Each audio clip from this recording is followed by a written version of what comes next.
यदि आपको किसी चीज में इंटरेस्ट है तो अपना काम करने में जो मजा है वो कॉर्पोरेट वर्ल्ड में है नहीं कि just because India will grow doesn't mean all stocks are good, ठीक है ना। बिकॉज अल्टीमेटली जब भी आप इन्वेस्ट कर रहे हो आप फ्यूचर में देख रहे हो, है ना। कई स्टॉक्स जो हैं वो बहुत ज्यादा ओवर प्राइस्ड हैं, बट स्टार्टिंग में यदि बैड एक्सपीरियंस होगा तो आप काफी केयरफुली इन्वेस्ट करोगे स्टॉक मार्केट। एंड इमोशंस कब सबसे ज्यादा चार्ज होते हैं? When you are losing money, because fear factor जो होता है, you all of us have that. और जब आपका स्टॉक नीचे जा रहा होता है, आप लगता है यार किसी भी तरह इसमें से निकलो। देयर इज दिस एक्सपेक्टेशन कि वॉलेटिलिटी इज रिस्क, कि भाई ऊपर नीचे हो रहा है, that is very risky. We think volatility is not risk. And यदि if you can find faster growing sectors, companies at good valuation, then you have got nirvana. तो जिसको मार्केट सोचता है रिस्क, हम कहते हैं वो तो अपॉर्चुनिटी देता है। Hello and welcome to the Planify show. आज के इस एपिसोड में हम राजीव अग्रवाल का स्वागत करते हैं। इन्होंने आईआईटी बॉम्बे से इंजीनियरिंग करी हुई है और एक गोल्डमैन सैक्स और जेपी मॉर्गन जैसी कंपनीज में भी काम किया हुआ है। अब ये दूरदर्शी इंडिया के फाउंडर एंड मैनेजिंग डायरेक्टर भी है। Welcome to the show sir. Thank you very much Vanshika. First of all sir, हम यहाँ से शुरुआत करना चाहेंगे कि what sparked your interest in stock market, और आप आईआईटी में इंजीनियरिंग करने पे जहाँ सबका सपना होता है जाने का, वहां से आप फाइनेंस फील्ड में कैसे शिफ्ट हुए? प्लीज सर अपनी जर्नी बताओ। हाँ, तो मेरी एक्चुअली जर्नी फाइनेंस में तो अपने पेरेंट्स को, ग्रैंड पेरेंट्स को, अंकल्स को देख के ही शुरू हुई। और ये था कि मैं जॉइंट फैमिली में था, तो मैं ग्रैंड पेरेंट्स के साथ रहता था। और मेरे grandfather used to be interested in stock, and this I am talking about in the 80s। तो उस समय तो, आज की डेट में तो सभी लोगों को पता होता है स्टॉक मार्केट के बारे में, उस समय तो बहुत कम लोगों को पता होता था। But my grandfather was one of the early movers तो वो क्या करते थे कि वो न्यूज़पेपर देख के he would invest, he would find IPOs that are coming up, और मुझे बड़ा इंटरेस्टिंग लगता था कि वो कैसे ये ऐसे इन्वेस्ट कर लेते हैं। तो उस समय से इंटरेस्ट था, but clearly interest is one thing, opportunity to do it is very different, और investing is all about doing. तो क्योंकि फिर मैंने एक्चुअली, मेरा ये था कि भाई कुछ करियर बना लो, कोई पर्टिकुलर स्ट्रीम में आ जाओ। तो जब स्कूल इयर्स में थे, आप हाई स्कूल में होते हो 9 to 12, तो फिर आपको फोकस होता है। तो इनिशियली ये भी था कि अच्छा सीए भी कर सकते हैं या इंजीनियरिंग भी कर सकते हैं, दोनों में इंटरेस्ट था एक्चुअली। लेकिन देन आई डिसाइडेड कि भाई दोनों नहीं कर सकते, तो एक चीज को चूज करना पड़ेगा। तो देन आई डिसाइडेड कि चलो मैं इंजीनियरिंग करता हूँ, and so work towards engineering, and then was happy and actually very very happy in fact to be selected at IIT Bombay. तो फिर वहां पे जब इंजीनियरिंग करने गया, तब उस समय इंडिया में बहुत बड़ा स्टॉक मार्केट बूम चल रहा था। और वो आप न्यूज़पेपर्स वगैरह में देखते हो तो आपको पता लगता है अच्छा ये बूम चल रहा है, तो फिर लगता है भाई इसमें क्या बड़ी बात है, यदि सब लोग पैसे कमा रहे हैं हम भी कमा सकते हैं। तो तो वहां से फिर इन्वॉल्व हुए थोड़े स्टॉक मार्केट में। एंड बहुत अच्छी बात ये हुई कि शुरू में जो मेरा एक्सपीरियंस था स्टॉक मार्केट का, वो अच्छा नहीं था। That was a very bad experience, because जितना भी मैंने पैसा लगाया जब मैं आईआईटी बॉम्बे में था इन आईपीओज, वो सारा पैसा डूब के जीरो हो गया, समझ लो आप। मैंने 5000 रुपीज भी लगाए थे तो वो सारे जीरो हो गए, समझो। तो for the next 10 years then I did not do anything with the stock market. और एक्चुअली आपको जब वो एक्सपीरियंस होता है ना, तो आप, ये एक टेंडेंसी होती है be very careful with the stock market. तो मुझे लगता है कि that was a very very good experience, even though उस समय मुझे बहुत खराब लगा था कि मैंने जो भी पैसा लगाया सारा डूब गया। बट स्टार्टिंग में यदि बैड एक्सपीरियंस होगा तो आप काफी केयरफुली इन्वेस्ट करोगे स्टॉक मार्केट, और that has shaped our approach. So what brought you to this field? Again, है ना। तो एक्चुअली फिर क्या हुआ कि मैं 2000 में I went to the US. हाँ, तो मैं यूएस में रहता हूँ अब तो, but first time I went in 2000। और उस समय मेरा ये था कि भाई मुझे स्टॉक मार्केट से कुछ लेना देना नहीं है, I don't understand it, I don't know how to invest in markets. But somewhere in the early 2000s, I came to learn about Buffett, and this famous investor. He has made a lot of money by investing in the stock market. तो जब मुझे उसके बारे में पता लगा तो मुझे लगा, और आप एक बार यदि वो रीड करना शुरू करते हो बफेट की स्टोरी, तो बड़ी कैप्टिवेटिंग होती है वो स्टोरी। तो मैंने वो स्टोरी पढ़ी तो मुझे उसकी अप्रोच काफी लॉजिकल लगी कि हाँ, ये सेंस बनता है कि आप कंपनी को देखो, कंपनी की वैल्यू करो, और फिर देखो कि मार्केट में उसकी प्राइस क्या है, और यदि प्राइस बहुत सस्ती है तो लो, नहीं तो मत लो। बिकॉज आपको अल्टीमेटली तो अपॉर्चुनिटी बहुत आती रहेंगी, और आपको सब चीजें लेने की जरूरत नहीं है। क्योंकि एक्चुअली पहले अप्रोच ये थी कि जो सब ले रहे हैं वो आप ले लो, लेकिन जो सब ले रहे हैं वो तो उसकी तो प्राइस ऑलरेडी बढ़ गई है। तो अब आप उसमें क्या नया डिफरेंशियल इंसाइट लेके आ रहे हो जहां आपको फायदा हो, है ना? तो वो वाला वो उसके चलते मेरी कोई अप्रोच नहीं। फिर एक बार बफेट और मंगड़ से आप की अप्रोच से फैमिलियर होते हो, then you become much more aware कि हाँ ऐसे सोच सकते हो। और वो भी जैसे बफेट हमेशा कहते हैं कि भाई या तो value investing is something that immediately grabs you और इट नेवर ग्रैब्स, राइट? और मेरे साथ ये था कि इट ग्रैब्ड मी इमीडिएटली। जब भी मैंने सुना इसके बारे में मैंने कहा यार ये तो अप्रोच बिल्कुल लॉजिकल है, वेरी सेंसिबल अप्रोच है। और फिर over many years, I learned about value investing. But more than the investing approach, I really liked how he lived his life. And I think investing to me is more about ensuring that you live in a manner which is consistent with your values, है ना?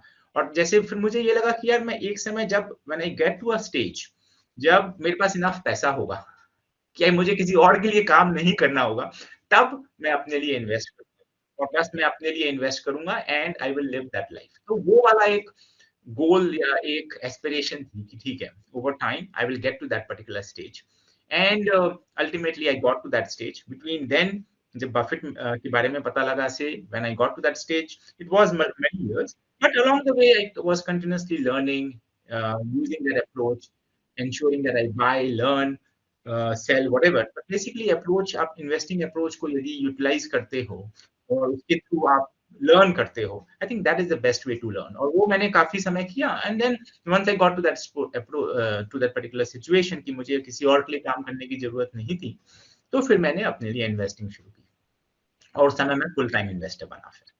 You shifted from the corporate world to your own business, right? Correct, entrepreneurial world. And I would say to anybody, आपके show में जो भी आपके audience हैं, मैं उनको कहूंगा कि यदि आपको किसी चीज में इंटरेस्ट है तो अपना काम करने में जो मजा है वो कॉर्पोरेट वर्ल्ड में है नहीं। So you would prefer entrepreneurial world over the corporate world, right? Only if you are deeply passionate. क्या होता है कई बार लोग एंटरप्रेन्योरियल वर्ल्ड में इसलिए चले जाते हैं बिकॉज उनको ये लगता है कि यार इसमें पैसा बहुत है। If you are going into that world because you want money, you will never get money because it is a very very hard journey. Why is it hard?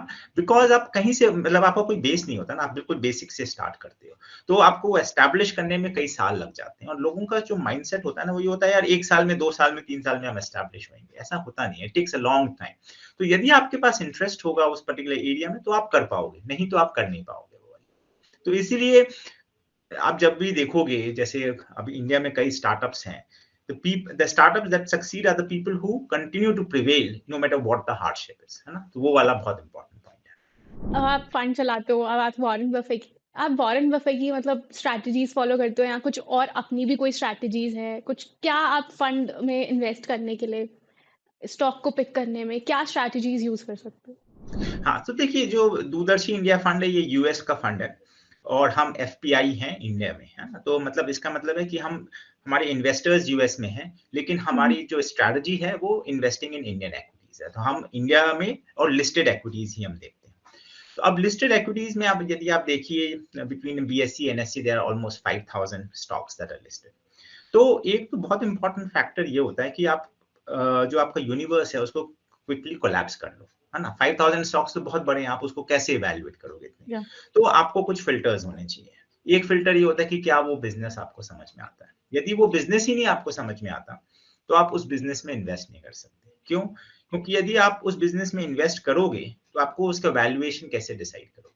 आपको पता ही नहीं है कि उसकी वैल्यू क्या होनी चाहिए। तो आप आज की प्राइस देख रहे हो लेकिन आपको वैल्यू नहीं पता, तो आप कैसे डिसाइड कर सकते हो कि this is a good investment, है ना? तो एक तो ये बहुत बड़ा फिल्टर होता है और ये तो अल्टीमेटली बफेट की स्ट्रैटेजी है कि भाई whenever you're investing in a stock, you're buying a business, you're being a part owner in that particular business. You own a very small percentage but you are still a owner of that business. So एक वो mentality होनी चाहिए। दूसरी जो Buffett ने emphasize की है but not enough, which I think in India is very relevant, is management. यदि management is something who is not looking after your interest, then you will not make money. At least that is my experience. You will not make money in the long term. In the short term, anything can happen, and I don't want to worry about the short term because markets can move any which way, है ना. लेकिन long term में आपको पैसा कमाना है यदि, तो मैनेजमेंट की इंटेग्रिटी होनी चाहिए, उनका बहुत ज्यादा इंटरेस्ट होना चाहिए अपने बिजनेस में. बिकॉज क्या होता है ना, कई बार business handed from one generation to the next, है ना. तो नेक्स्ट जनरेशन को जरूरी नहीं है उतना इंटरेस्ट हो वो पर्टिकुलर बिजनेस में, so they may not be focusing on it. या उनको लगता है कि भाई अब हमको ये particular business is very competitive, तो हम कोई और नया बिजनेस करते हैं. तो यू नीड टू इंश्योर कि management is very aligned with the shareholder. ये बहुत इंपॉर्टेंट पॉइंट है, और मुझे लगता है इंडिया में ये सबसे इंपॉर्टेंट पॉइंट होता है. एंड थर्ड पॉइंट जो हमेशा बफेट एम्फसाइज करता है, and I am deeply ingrained in that, is valuation. आपको जब तक वैल्यूएशन कंपेलिंग ना हो, till then you should not invest. Because जैसे मैं कह रहा था 5000 स्टॉक्स हैं, आपका पोर्टफोलियो 20 to 50 स्टॉक्स का मान लीजिए, तो अब आपको उसमें से आपको 1% स्टॉक्स चाहिए जो लिस्टेड है. अब 5000 टोटल स्टॉक्स हैं, maybe 2000 are your universe of stocks जो मार्केट कैप आपका क्राइटेरिया मीट करते हैं, and you are typically buying 1% of those 2000 stocks at any given time, right. और portfolio is around that, the bulk of the portfolio. तो really you can be very choosy. And then the other important point is market will give you opportunities from time to time. जैसे कल ही देखिए आप, market काफी गिर गया, लेकिन market गिर गया because the scare is कि another coronavirus is coming, and in fact when I look around I don't see that HMP virus. So my point is कि these articles will come around, and you have to assess कि noisy बहुत है world. तो you have to assess for yourself कि क्या जो ये news में आ रहा है क्या वो सही है, या it is more to ensure that they have more TRP ratings, है ना. And then you have to make your own judgement. तो वो सारे फैक्टर्स हैं, but I am happy to go into any of these if you want. Yes sir, valuation के बारे में थोड़ा सा कि मतलब कैसे वैल्यू करते हो. वॉरेन बफे का मैंने पढ़ा था, वो बेंजामिन ग्राम को फॉलो करते हैं, जो मार्जिन ऑफ सेफ्टी रखते हैं वैल्यूएशन कंपनी की वैल्यू करते हैं. तो उसके ऊपर आप प्लीज थोड़ा सा बताओ कि आप कैसे डिसाइड करते हो कि ये फेयर वैल्यूड है. हाँ, देखिए, सो सबसे इंपॉर्टेंट पॉइंट है वैल्यूएशन के लिए, आपको सबसे पहले ये समझना पड़ेगा कि वो बिजनेस करता क्या है. जब तक आप वो नहीं समझोगे आप उसको वैल्यू नहीं कर सकते, है ना. तो वो ठीक है. अब आपने बिजनेस समझ लिया, तो ideally you should be able to say कि ठीक है बिजनेस ने हिस्टोरिकली क्या किया है, and therefore knowing your understanding of the business, what you think the prospects of that business, ठीक है ना. बिकॉज अल्टीमेटली जब भी आप इन्वेस्ट कर रहे हो आप फ्यूचर में देख रहे हो. Future is uncertain by definition, right. तो यदि फ्यूचर अनसर्टन है तो आपको क्या करना पड़ेगा, आपको हिस्ट्री देख के आप उसको somewhere you are projecting out, है ना. And you can only project out with some confidence if you understand that business. तो आपने वो समझ लिया, आपने देखा हिस्ट्री में. एज एन एग्जांपल, मैं जैसे फाइनेंशियल्स में काफी इन्वेस्ट करता हूँ, बैंकिंग फाइनेंशियल्स में, ठीक है. तो उसमें अब आप देख सकते हो कि भाई let's take a particular any company, HDFC bank ले लो. आप देख सकते हो कि HDFC बैंक उनकी लोन बुक कैसी ग्रो कर रही थी. Therefore, what is the margin that they will make? Therefore, what is the net interest income they will make? What is the pre-provision? मतलब different factors जो होते हैं उस particular business के, वो कैसे grow करेंगे. Now, कल को can there be another coronavirus? Of course, there is always a risk, right? And so what has happened historically may not happen in the same next year necessarily. It may take a few years out. So you need to be very conservative when you are coming up with your projected numbers, है ना. और फिर उसमें आप जो आपके projected numbers हैं, उसमें then you will say what is the valuation I should be willing to give given the type of business. जब आप valuation देते हो उस business को, you have to understand how good is that business in terms of return on capital, ठीक है ना. Because यदि आप $100 इन्वेस्ट कर रहे हो, आपको 10% रिटर्न आ रहा है, 10% अर्निंग आ रही है एक साल में वर्सेस 20% अर्निंग आ रही है, बहुत डिफरेंस है. क्यों डिफरेंस है? क्योंकि जो 20% आपको अर्निंग दे रहा है बिजनेस, रिटर्न ऑन कैपिटल, वो 20% can actually grow at 20% without diluting existing share holders. यदि वो कोई भी कैपिटल रिटर्न नहीं करता है, then its intrinsic growth rate can be up to 20%. So up to 20% it can keep growing without diluting, and all the value of a business comes from the, as they say, from the cash flow of a business, right? So Warren Buffett ने जैसे clearly explain किया, भाई the value of any business is the cash flow from now till eternity, और उसको आप discount करते हो. that is a theoretical model, है ना. But then some people say कि अच्छा मैं भी ना वो cash flows को model करूंगा in the future. Problem is cash flows को model करना is very very hard.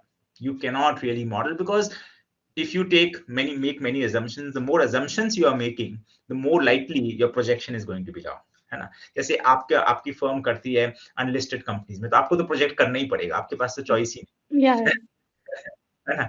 लेकिन हमारे पास क्या है कि हम देख सकते हैं हिस्टोरिकली क्या है, और हम देख सकते हैं कि बाकी अदर कॉम्पिटिटर्स की क्या वैल्यूएशन मल्टीपल है। वो हम देख सकते हैं, एक तो इंडस्ट्री कंपैरिजन कर सकते हैं, एक हम कंपैरिजन कर सकते हैं कि based on what we think will be the cost of capital, मतलब कि cost of capital means interest rates क्या होंगे, हिस्टोरिकली क्या रिटर्न है एक्विटीज का, हम कम कह सकते हैं कि हमें क्या रिटर्न चाहिए, है ना? हम अपना असेसमेंट रख सकते हैं और उसके बेसिस पे हम कह सकते हैं कि इसकी based on the cash flows, how will I discount it, and therefore what will be the value. So एक वो अप्रोच है जो बफेट कहता है, but I don't think he ever does it. Charlie Munger has said, I have never seen Buffett do a discounted cash flow on any of his picks. ठीक है ना? So that is a theoretical concept. I personally think theory is good to a point. Beyond that point, you need to apply it in real life, and real life is very messy. So therefore, you need to keep it simple, and the more simple you keep it, the more you will be able to understand it, और उतना आप उसका benefit ले सकते हो। तो मेरी approach बड़ी सिंपल होती है इन्वेस्टिंग की या वैल्यूएशन की, which is understand the business, project out how the business will do over the next few years, and then apply a multiple on that projection that you have, and be very conservative, which is the margin of safety that you were talking about. Because margin of safety is not to say कि अच्छा कई लोग कहेंगे भाई this business will grow at 30% CAGR for the next 3 years and we will put a 50 multiple. Now that is possible, and it is possible that the business will deliver all that, but that is much more be optimistic about it. And if you want to be conservative, you can take a slightly lower growth rate and multiple. But just a question. For example, the company is valued pretty high and there's a demand as well. मतलब बहुत सारे लोग invest भी कर रहे हैं तो मतलब वैल्यूएशन ऑटोमेटिकली बढ़ गई but company has a lot more potential तो क्या आप उस कंपनी को चूज करोगे आगे कि यू जस्ट लीव इट हाँ, नहीं तो देखिए actually value of a company is all about how the company will do in the future. Yes यदि यस मुझे उसके कॉन्फिडेंस है कि वो ग्रो कर सकती है ना? अब जैसे अब आप देख लो आज की डेट में एआई में Nvidia has done so well, some of the high bandwidth memory chip companies are doing very well, है ना? So the question then is how confident are you about the growth rate? If you say कि नहीं मुझे ये business अच्छी तरह समझ में आता है, I can see the market place, I can see the opportunity, and therefore I can say कि नहीं ठीक है, it can easily grow at 50% for the next 5 years, right? And you are very comfortable with that growth rate, then you should assume that. There is nothing inherently wrong in saying 50%, 100%. जैसे आज की date में हम India में देखें तो Swiggy and Zomato are two companies that are growing very fast. Why? Because they have the most market share in that particular market. And given the size of the Indian market, maybe they will continue to grow at a very high growth rate. तो पहली बात तो है कि यदि आपको समझ में आता है तो you should use what ever you think is realistic, not unnecessarily optimistic, है ना? तो रियलिस्टिक यूज करो और उसके बाद आप उसको वैल्यूएशन भी दे सकते हो। लेकिन यदि आपको नहीं समझ में आता then you need to be conservative, that is my point, है ना? बट इफ यदि मुझे समझ में आता है then I am very happy to give it a much higher growth rate and even a better valuation because of the growth that the business will do.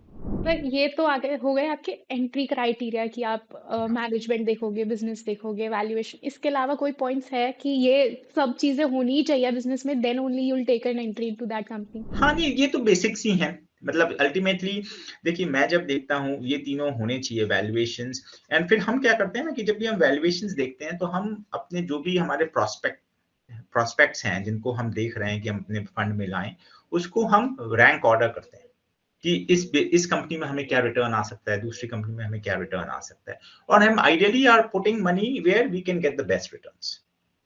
ठीक है ना? तो just because something I have understood doesn't mean it's a buy, है ना? जो आपका entry criteria है। And the other thing is आपने एंट्री कर ली डजंट मीन कि अब उसके बाद आप फिर से उसमें और ऐड नहीं करोगे, है ना? तो you are in fact some of our best ideas are companies which you already own.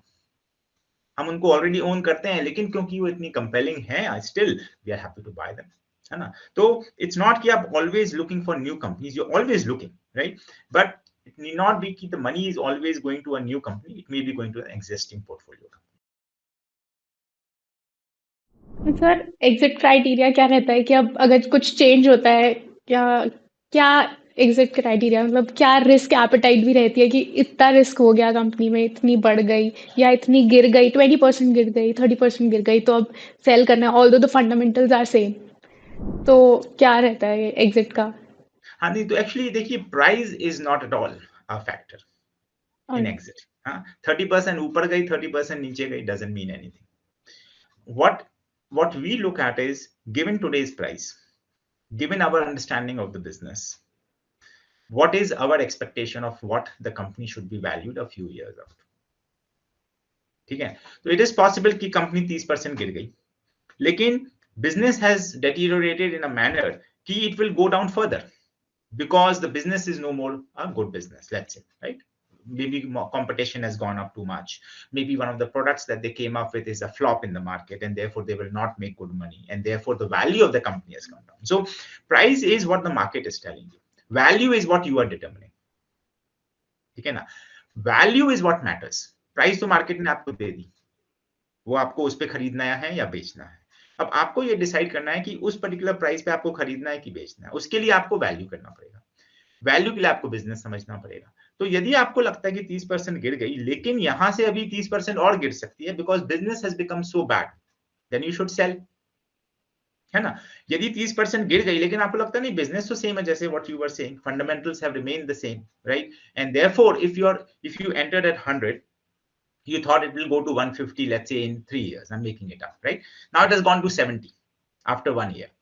You still think it will go to 150 in another 4 years, huh? पहले 100 से 150 था 5 years में, या 3 years 5 years कह लो, 100 से 150 था, after 1 year it has come down to 70, still it's 150, then you should buy because it has become even more compelling, है ना? So price is less of a consideration, it is what is our expected return given the price and our understanding of the business. Right. So exit criteria क्या रहता है फिर? हाँ, सो exit यही होता है कि यदि एक्सपेक्टेड रिटर्न जो है हमारा, तो हम कोई भी स्टॉक जब भी हम लेते हैं, हम ये देखते हैं कि given the price, given our expectation of the value, हमारा रिटर्न क्या है ना? जैसे मैं आपको समझा रहा था कि 100 रुपीज पे आपने एंटर किया कोई स्टॉक, आपको लगता है कि 5 साल में 150 हो जाएगा, तो there your expected return is around 10% CAGR approximately, मैं कह रहा हूँ, ठीक है? अब एक साल बाद, अब आप 70 हो गया, अब 70 से स्टिल 150 लग रहा है, तो अब आप now it has gone up to around 18% CAGR. So suddenly 10 has become 18 after 1 year. So what we are doing is, just as we are force ranking all our ideas, we are saying whatever is the best idea, best return we are buying, and whatever is the lowest return in our portfolio, we are possibly selling or looking to sell if we want to raise cash. है ना? तो आपको बड़ा simple हो जाता है process, आपको ये सोचना ही नहीं है कि ये मुझे बेचना है कि नहीं बेचना है, बिकॉज यू नो कि यदि मुझे कब बेचना है, जब उसके रिटर्न एक्सपेक्टेशंस मेरे हिसाब से काफी कम हो जाएंगे। नेगेटिव भी हो सकते हैं, कम भी हो सकते हैं, it really depends on what is how is your portfolio looking. यदि आपके पास कैश नहीं है, मान लो कैश आपने सारा डिप्लॉय कर दिया, अब आपको कुछ भी खरीदना है तो पहले आपको कुछ बेचना पड़ेगा, पैसे तो है नहीं, तो अब क्या करोगे, किसको बेचोगे? तो what you will sell is the stock which has the lowest expected return in your portfolio. अब जैसे रिस्क एपेटाइट भी रहती है कि हाँ, you are managing other people money, right? Of course, या सो कुछ रिस्क की ऐसे नहीं कि ऐसे एम्प्लॉय कर दिया, we have to give them return as well, तो कुछ तो रिस्क एपेटाइट रहती होगी, and how do you manage that कि कभी मार्केट बहुत वॉलेटाइल होती है, तो वो चीज में कैसे, कि कभी ऐसा होता है कि बेच देते हैं बट फंडामेंटल्स मैच कर रहे हैं, मतलब बहुत ज्यादा वो मार्केट वॉलेटिलिटी में, सॉरी मार्केट वॉलेटिलिटी में बहुत ज्यादा, मतलब बाहर की सुनो, कोई कह रहा है बेच दो ये स्टॉक अच्छा नहीं है, हर्ड मेंटालिटी बन जाती है उस टाइम पे, तो वो साइकोलॉजी कैसे आप प्ले करते हो, क्या वो माइंडसेट रहता है, हाउ यू मेंटेन दैट काम? हाँ, नहीं देखिए, this is very important point. Investing में analysis is one aspect, but your psychological understanding, psychology, and how that is changing as the market is changing is as important, or in fact more important. So therefore we say behavioral investing is a very critical part. हम हमेशा कहते हैं कि भाई अच्छा, हम जो players हैं they are all rational players. That is not the case. Humans are not rational all the time. You know, we are very emotional, right? And emotions कब सबसे ज्यादा charged होते हैं? When you are losing money, because fear factor जो होता है, you all of us have that. और जब आपका स्टॉक नीचे जा रहा होता है, आप लगता है यार किसी भी तरह इसमें से निकलो, राइट? तो प्रॉब्लम ये है कि वो फियर फैक्टर कब आता है? When you are taking a very short term call and when you don't understand. यदि आप समझते हो वो बिजनेस को and you are not thinking from a very short term perspective, that gives you calmness, that gives you the understanding कि yes, यदि नीचे, जैसे मैंने आपको पहले भी एक्सप्लेन किया, 100 का 70 हो गया, अब आप उसमें पैनिक भी हो सकते हो, आप उसको कहो यार अब तो मैं ये अपॉर्चुनिटी और इंटरेस्टिंग हो गई, दो पर्टिकुलर व्यूज हो सकते हैं। वो व्यूज क्यों डिफरेंट होंगे? क्योंकि आपकी अंडरस्टैंडिंग डिफरेंट है। यदि आप उस स्टॉक में गए हो 100 पे बिकॉज मैंने आपको बोला है, तो आपकी कोई अंडरस्टैंडिंग है नहीं उसमें, तो अब आपको वो जो प्राइस है उसके बेसिस पे you might get impacted. On the other hand, if you have done all the work yourself, then 100 से 70 हो गया, you will say this is a much better stock to buy, है ना? तो एक तो वो एस्पेक्ट है। I think going back to your point about risk कैसे मैनेज करते हैं, तो रिस्क मैनेजमेंट, देखिए मार्केट में there is this expectation कि volatility is risk, कि भाई ऊपर नीचे हो रहा है, that is very risky. We think volatility is not risk. And this is also something that I have not come up with. This is what Buffett also says. So this is a Buffett telling me and I am telling you. Okay. But my point is, volatility is not risk. Why is that? Volatility is risk for people who are thinking short term. जो सोच रहे हैं कि यार मुझे कल अपने client को बताना पड़ेगा कि ये 10% नीचे हो गया, उनके लिए वो डेफिनेटली रिस्क है, बिकॉज क्लाइंट विल से ये क्यों लिया था, ये 10% गिर गया। ना क्लाइंट को पता है, ना जो इन्वेस्टर है उसको पता है कि भाई मैंने क्यों लिया था या क्यों गिर गया, तो एटलीस्ट किसी को भी नहीं पता, राइट, शॉर्ट टर्म में। So that is risk only in the short term, but in the long term I always tell my investors, volatility actually creates opportunity. तो जिसको मार्केट सोचता है रिस्क, हम कहते हैं वो तो अपॉर्चुनिटी देता है। कैसे? क्योंकि जो मैंने आपको एग्जांपल दिया है, 100 का 150 होने वाला था 5 साल में, यदि वो 70 हो गया और आपको लगता है सब कुछ सही है, तो वो अपॉर्चुनिटी है ना, वो रिस्क कैसे हो गया, है ना? क्योंकि 70 से 150 is more than a double, 100 से 150 is only 50%, right? So the more you understand the business and more आपका जो टाइम हराइजन है लॉन्ग टर्म होगा, the more you can take advantage of volatility. Now, what does that mean? So, what is risk then? That is the next logical question. यदि volatility risk नहीं है, तो क्या है risk? And my sense is, यदि if you don't understand the business well, that is the biggest risk. यदि आपको business ही नहीं समझ में आता, आपको लगता है आपको आता है, a business goes into a new situation. For example, हम कह रहे हैं कि ये प्रोडक्ट एक मेडिकल कंपनी, एक फार्मा कंपनी एक नया प्रोडक्ट बना रही है, ठीक है? अब हम कह रहे हैं नहीं, ये प्रोडक्ट मार्केट में आएगा, it will be a huge success. Suddenly जो कोई अथॉरिटी है, एफडीए है मान लो, वो कहती है कि ये this product is not approved. Now at that point, because now you don't know what the business will do, that is a risk. Yadi business profile changes because their core product changes, that is a risk. Also, what is a risk? If you cannot keep your equanimity, है ना? Which means what, कि यदि market ऊपर नीचे हो रहा है, आप भी ऊपर नीचे हो रहे हो मार्केट के साथ, that is not good. You need to have your own calmness. You need to understand कहाँ opportunity है. Third risk, position sizing. यदि आपने बहुत बड़ी पोजीशन ले ली, राइट, अब वो नीचे हो गया तो आपका पोर्टफोलियो बहुत ज्यादा इंपैक्ट हो गया, तो position sizing helps you manage risk. So these are some of the factors. There are other factors as well, but these are the, sometimes people go into very expensive stocks, right? Because they say, oh, this is going up, momentum play कर रहे हैं. Now, if it starts falling down, what will you do? So those are the type of risks rather than volatility, which we think one needs to guard against. Positioning sizing पे आपने बोला, तो उस पे मतलब थोड़ी सी और क्लैरिटी चाहिए थी कि इट्स लाइक कि हम 10% अभी खरीद रहे हैं, 10% अगर गिर गया लेट्स सपोज, या कुछ फंडामेंटल चेंज हुआ तो धीरे धीरे करके बेच रहे हैं। Is it what you meant to say? हाँ, नहीं, पोजीशन साइजिंग का मतलब ये होता है कि आपके पोर्टफोलियो, यदि portfolio is made up, portfolio is 1,000 rupees, how much of your allocation of that particular stock is to that particular, what percentage of your portfolio is a particular stock, है ना?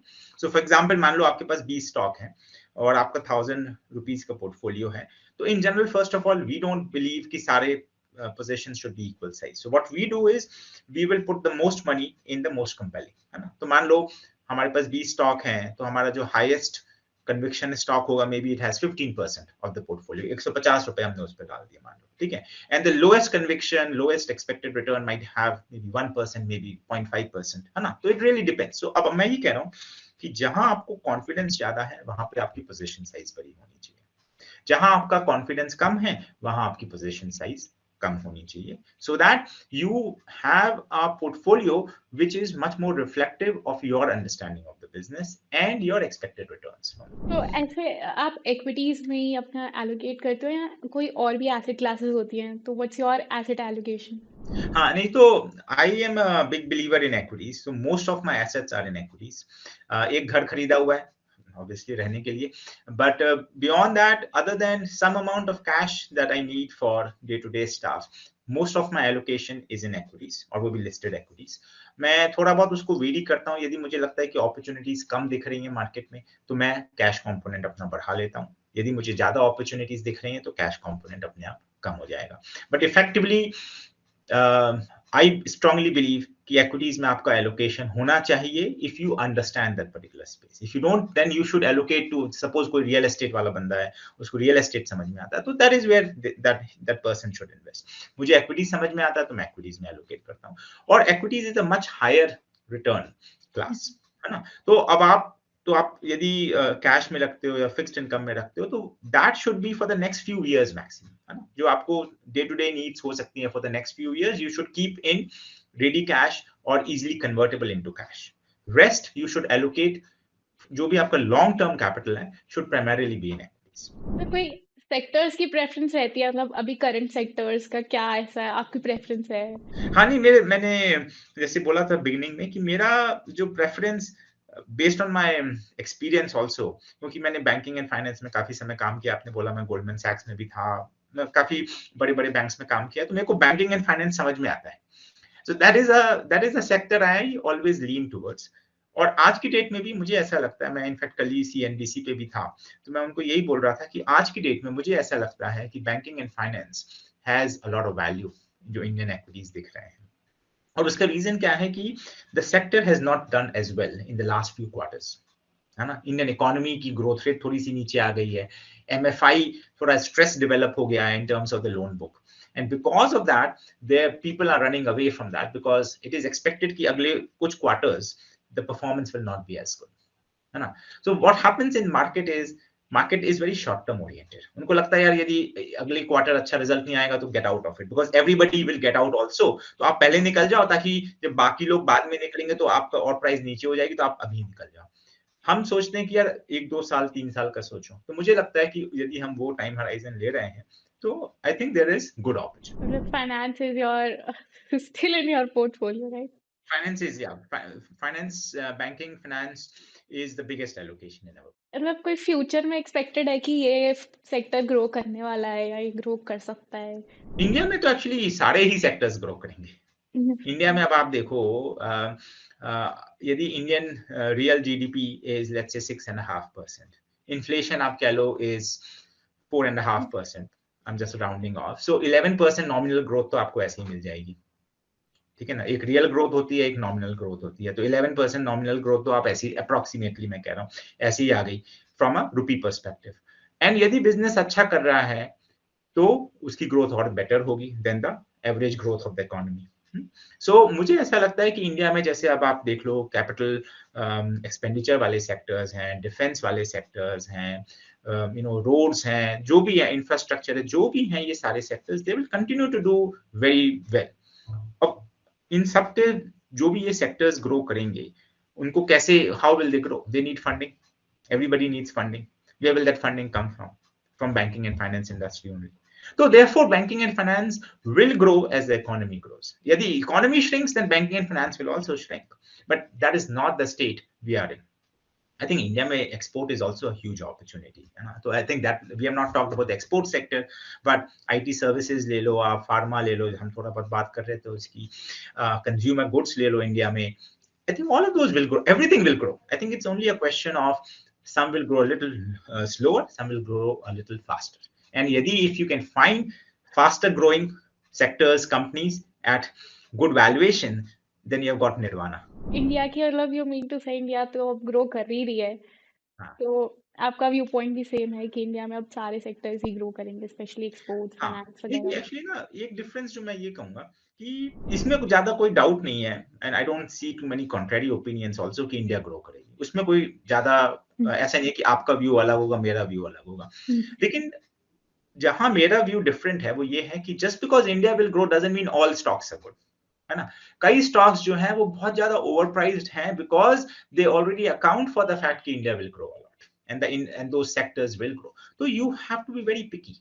यू कैन नॉट से कि नहीं भाई India grow करेगा तो 5 साल बैठ ले लेते हैं कुछ भी और बैठे रहते हैं, ऐसे में रिटर्न नहीं आता। You have to do the work that will give you the conviction, और उसके बाद आप इन्वेस्ट करिए जहां आपको बेस्ट अपॉर्चुनिटी समझ में आए। पर मतलब अभी पूरी जर्नी में ये आपने कुछ कुछ तो मतलब कुछ ऐसी मिस्टेक्स रही होंगी जो ऐसा है कि अभी तक आप फॉलो कर रहे हो, तो what were those mistakes? So the biggest mistake for me has been only invest in companies where you can trust the management. India में मुझे ऐसा लगता है कि यदि मैनेजमेंट ट्रस्टवर्दी नहीं है ना, तो हो सकता है आपको पैसे बन जाए, but that is more luck. Many times management यदि आपके साथ काम नहीं कर रहा है, तो ये मेरी मिस्टेक रही है कि going into companies where the management was not working for the share holders interest, they were working because either they were appointed by somebody and they really did not care about the business, they did not care about anything other than protecting their job. That could be one, है ना, where management was not interested in वो value create कर रहे हैं कि। दूसरा could be the management was actually doing things which were unethical, and they were taking siphoning off money from companies, stuff like that, which would obviously not help the shareholders. So I think, therefore, as I have learned from those mistakes, my focus on management has only gone up. Because मुझे ऐसा लगता है ultimately opportunity बहुत सारी है, लेकिन यदि management उनको कैप्चर नहीं करेगा तो आपको कहां से बेनिफिट मिलेगा। और as a shareholder you don't have much say in what the management will do. Management को जो करना है वो अपने आप करेगा, है ना। और आप तो ये कर सकते हो कि ये डिसाइड कर सकते हो कि ये क्या ये मैनेजमेंट अच्छा है, therefore I should invest with them. तो ये सबसे बड़ी मिस्टेक है। दूसरी मिस्टेक ये है कि भाई business changes, but I think वो वाला मेरा बहुत ज्यादा मिस्टेक इसलिए नहीं है क्योंकि मैं हमेशा काफी वैल्यू फोकस रहा हूं, तो I only go into companies जहां पे कि डाउन साइड काफी प्रोटेक्टेड होता है। लेकिन one area where the down side is not protected is where if the management is a fraud management, और वो हुआ है मेरे साथ, where over time I've invested in companies and those companies value have gone to zero, so I lost 100% of my capital, right? Because उस समय मैंने ये नहीं रियलाइज किया कि ये बिजनेस इज, उसमें ये था कि 100 का 70 हो गया, मैंने कहा 70 से एटलीस्ट 100 होगा तो बेच देंगे। हाँ, तो वो होता है ना प्राइस एंकरिंग वाला, one should not have that, है ना। 100 से 70 हो गया, 70 से 50 भी हो सकता है, 50 से 20 भी हो सकता है। तो द पॉइंट इज जब 50 पे है या 20 पे भी है इवन, देन यू से यार 20 है कोई बात नहीं, 80% लॉस हो गया, लेकिन मुझे लगता है ये 20 का जीरो जा रहा है ना। तो you at least take the 20%, 20 rupees जो आपके बचे हैं, take it out. I was sitting there and waiting कि नहीं नहीं ये 20 का एटलीस्ट 40 तो हो। तो वो वाला जो प्राइस एंकरिंग होता है ना, that one should not. Sir management के बारे में जैसे आपने कहा कि फ्रॉड अगर है तो उस फ्रॉड को कैसे पकड़े, वो कैसे मैनिपुलेशन कर रही है? It's not that easy. बिल्कुल। तो देखिए यही सबसे ज्यादा टाइम कंज्यूमिंग चीज होती है। अब आप यदि सोचोगे कि भाई मैनेजमेंट को कैसे समझें, आप खुद सोचोगे, यदि यदि आप बात कर रहे हैं, अब मैं कहूंगा यार मैं हाउ डू आई नो कि वंशिका कैसी है as a person, right? How will, yeah, you are talking to me, you will say how is Rajiv as a person, right? How will you figure out? The way to figure out is look at the past track record, see what they have said, what they have done. मैं हमेशा कहता हूं कि talk is very cheap. सब लोग कह सकते हैं नहीं नहीं हम तो बहुत अच्छे हैं, तो बहुत अच्छे हैं doesn't mean anything, you have to see whether they अच्छे और नॉट, है ना। तो आप देखो, और इसलिए मैं लिस्टेड कंपनीज में इन्वेस्ट करता हूं जहां I can see the past track record. मुझे पिछले 5 साल 10 साल का ट्रैक रिकॉर्ड देखने की जरूरत होती है कि ये मैनेजमेंट ने क्या किया, उन्होंने क्या बोला और उन्होंने क्या किया। Are they walking the talk, are they able to do what they say they will do, है ना। और यदि आपको उसमें वेरिएशन दिखती है, that is a very good red flag कि this management might be a promotional management. They are continuously promoting themselves and the company so that they get better valuation, but you as shareholder may not make good money. That is one example. Second is, यदि सारा sector grow कर रहा है और आपका business नहीं grow कर रहा है, तो कहीं ना कहीं maybe the management is ethical but they are not competent, है ना। आपको एथिकल भी चाहिए, कॉम्पिटेंट भी चाहिए, वैल्यूएशन भी चाहिए, आपको तो सब कुछ चाहिए ना, तभी तो रिटर्न आएगा। तो आपको सिर्फ ethical is not enough, you want competent management, so that you can जज at what has happened in the sector versus what is happening in that particular business, and आप देख सकते हो कि क्या वो ग्रो कर रहा है या वो श्रिंक कर रहा है, वो इंपॉर्टेंट है। देन अब आप देखिए कि वो कैपिटल एलोकेशन कैसे करते हैं। भाई वो हर साल कंपनी पैसा बनाती है, वो पैसा कहाँ जा रहा है? क्या वो शेयर होल्डर को रिटर्न कर रहे हैं? क्या वो अपना बिजनेस को ग्रो कर रहे हैं? यदि तो something called return on capital is very very important, है ना।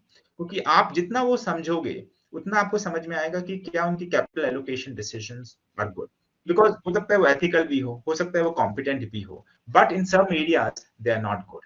And one of the areas where we find people are continuously not very good is in looking at new capital expenditure and optimizing for good returns on capital. So these are some of the factors. और आप जैसे जैसे जाओगे तो हर industry के अपने nuances होते हैं, तो आपको वो nuances समझने हैं उस particular industry के. Therefore, I always say, investing is not a game of being generalist. You can be a generalist, but जब आप invest कर रहे हो, तो you have to go very deep into a particular thing, understand it well, so that you can then make good decisions. बहुत craze ऐसे stock market में। मैं अपने दोस्तों को ही देखती हूँ या अपने पीयर्स को देखती हूँ, तो मतलब किसी से सुना और इन्वेस्ट कर दिया, herd mentality, and they say कि I want to become a portfolio manager. How can you become a portfolio manager अगर आप दूसरों की बातों पे सुन के इन्वेस्ट कर रहे हो? तो व्हाट्स योर व्यू पॉइंट? आपने कभी किसी के सुनने पे इन्वेस्ट ऐसे कर दिया? What's your view point on that? हाँ नहीं, तो देखिए, ये तो होता ही है कि आपके बहुत फ्रेंड्स होते हैं, आप उनसे उनसे बात करते हो, उनके आइडियाज लेते हो. और कई बार ऐसा हुआ है पास्ट में जहां मैंने उनके आइडियाज लिए और इन्वेस्ट कर दिया. प्रॉब्लम विद दैट इज कि आपने आइडियाज लेके इन्वेस्ट तो कर दिया, अब आप क्या करोगे जब इफ यदि 100 का 70 हो गया, क्या आप और खरीदोगे या बेचोगे? You are stuck, you don't know what to do, so you will go back to your friend and say, यार अब तो ये 100 का 70 हो गया, should I buy कि should I sell? वो जो बोलेगा वो आप करोगे. So effectively you have become a hostage to the person who told you about the stock. You have no independent view on that stock, है ना? तो therefore what I recommend to people is आप सबकी सुनो, फिर अपना काम करो उस पे. जैसे जब मान लो आपने 10 स्टॉक्स सुने, अब उसमें से 10 स्टॉक्स में से आप देखो भाई आपको 2 पसंद आ रहे हैं, 10 पसंद आ रहे हैं, जो भी पसंद आ रहा है, अब आप उस पे अपना काम करो. अंडरस्टैंड करो कि वो बिजनेस क्या है, उसकी वैल्यूएशन क्या होनी चाहिए, मैनेजमेंट कैसी है, ग्रोथ प्रोस्पेक्ट्स क्या है, कॉम्पिटिटर्स कौन है. इन सब के बेसिस पे देन यू डिसाइड कि भाई मुझे इसमें इन्वेस्ट करना है. अब उसमें प्रॉब्लम क्या है? टाइम बहुत लगता है. किसी के पास टाइम तो है नहीं. तो देयरफॉर इसलिए मैं कहता हूं कि यदि आप कोई चीज में अपना टाइम नहीं लगा सकते हो, that means you don't have interest. If you don't have interest, you should use other people who will possibly do a better job. होता क्या है ना, जब मार्केट अच्छा करता है सबको लगता है हम ही बॉन्ड है भाई, हमें ही सब कुछ आता है, हमें किसी और के पास जाने की क्या जरूरत है ना. और इन्वेस्टिंग में क्या है, आपके पास ट्रेडिंग अकाउंट है, आप अपना इन्वेस्ट कर दो. अब कोई दूसरा बंदा भी इन्वेस्ट कर रहा है तो उसमें और आप में क्या फर्क है? वो भी तो खरीद ही रहा है शेयर, आप भी खरीद रहे हो शेयर. फर्क ये है कि उसने कितना काम किया, आपने कितना काम किया उस आइडिया में, है ना. सो दैट इज द पॉइंट. वो लोगों को समझ में ना आता है ना आएगा, because that is human mindset, है ना. तो लगता है यार ये तो चीज बहुत ईजी है, जब स्टॉक मार्केट ऊपर जा रहा है तो पैसा बनाना बहुत ईजी हो जाता है, एवरीबडी वांट्स टू पार्टिसिपेट. गलत भी नहीं है, but you should always be aware कि these type of things can come to bite you badly, जैसे मेरा 1992 का एक्सपीरियंस था. बडिंग इन्वेस्टर्स का they should be careful, right? You should be careful, especially markets can turn very violently. और जब वो नीचे जाते हैं ना, तो I have seen so many episodes where people say यार ये तो मुझे समझ में नहीं आता, अब मैं कभी नहीं इन्वेस्ट करूंगा, and then 5 years later they are at it again. Yeah. तो कोई पोर्टफोलियो मैनेजर बनना चाहता है तो आप यही एडवाइस दोगे कि do your own due diligence then invest in the company? Absolutely. देखिए उसके there is no shortcut to anything which is valuable. Life में आपको कुछ भी अच्छा करना है, कुछ भी वैल्यूएबल करना है, तो आपको मेहनत करनी पड़ेगी. चाहे वो पोर्टफोलियो मैनेजर हो, चाहे आपको रिसर्च एनालिस्ट हो, चाहे कुछ भी हो. Portfolio manager is a even bigger hurdle. क्या हर्डल है कि not only do you need to understand the company, but then you need to understand उस कंपनी में कितना पैसा डालना है आपको, है ना. तो it's not just knowing your companies that you're investing in, but also how much of your money should you be putting in that company. Portfolio allocation becomes a very important factor if you are a portfolio manager. As a research analyst, you can be focused on a particular sector.